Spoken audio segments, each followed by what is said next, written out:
కర్నూలు జిల్లా ఎమ్మిగనూరులో అన్నదాత సుఖీభవ పథకం తొలి విడతగా రైతులకు 7,000 రూపాయలు జమైన సందర్భంగా ఎమ్మెల్యే బి విజయనాగేశ్వర్ రెడ్డి నేతృత్వంలో రైతు సంబర సభ అట్టహాసంగా జరిగింది. సర్కిల్ నుంచి సోమప్ప సర్కిల్ వరకు ట్రాక్టర్లతో భారీ ర్యాలీ నిర్వహించగా ఎమ్మెల్యే ఎద్దుల బండిపై రైతులతో కలిసి పాల్గొన్నారు.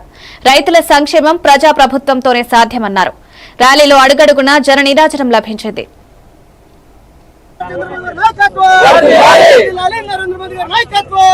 సంతోషంగా ఉండి ఈరోజు పత్తి పంట వేసినా, ఉల్లి పంట వేసినా, మిరప పంట వేసినా తిరుగులేని విధంగా ఈరోజు పంటలు పండించుకుంటూ రావడం జరుగుతోంది.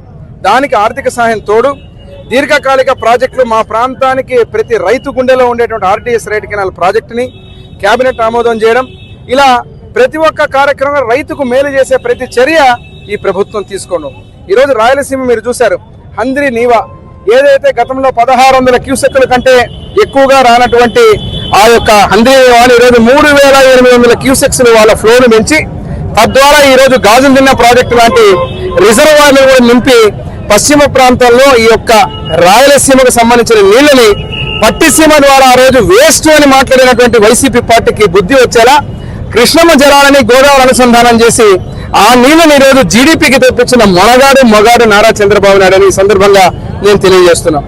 ఈరోజు రైతులే కాదు, చేనేతలు కావచ్చు, మైనారిటీలు కావచ్చు, బడుగు బలహీన వర్గాలు కావచ్చు, ఎస్సీ ఎస్టీ మైనారిటీలు ప్రతి ఒక్కరు కూడా ఇటు పెన్షన్లు కావచ్చు, తల్లికి వందనం కావచ్చు, అదే రకంగా గ్యాస్ సిలిండర్లు కావచ్చు,